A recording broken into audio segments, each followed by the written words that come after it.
দোষীরা ধারা দেওয়া দেওয়া চলবে না। ইনকলাব জিন্দাবাদ। গোটা রাজ্যে হাসপাতালগুলোতে মেয়েদের নিরাপত্তার ব্যবস্থা করতে হবে। নারী চিকিৎসককে ধর্ষণের পর হত্যার প্রতিবাদে উত্তাল কলকাতার আরজিকর মেডিকেল কলেজ ও হাসপাতাল সহ রাজ্যের বিভিন্ন সরকারি বেসরকারি মেডিকেল কলেজ ও হাসপাতাল। বিভিন্ন হাসপাতালে চলছে চিকিৎসকদের কর্মবিরতি। চিকিৎসক মেডিকেল শিক্ষার্থীদের আন্দোলনের মুখে আজ সোমবার পদত্যাগ করেছেন আরজিকর মেডিকেল কলেজ হাসপাতালের অধ্যক্ষ সন্দীপ ঘোষ। ধর্ষণের সঙ্গে যুক্ত অভিযোগে কলকাতা সিভিক পুলিশ সঞ্জয় রায়কে গ্রেপ্তার করা হয়েছে।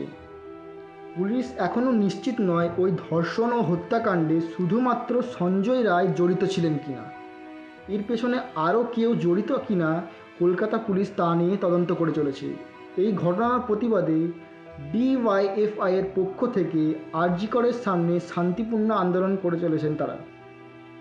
তাদের দাবি, যতদিন না মামলার সঠিক তদন্ত হয়, দোষীরা শাস্তি পায়, তারা অনশন চালিয়ে যাবেন। দোষীরা ধারা দেওয়া দেওয়া চলবে না।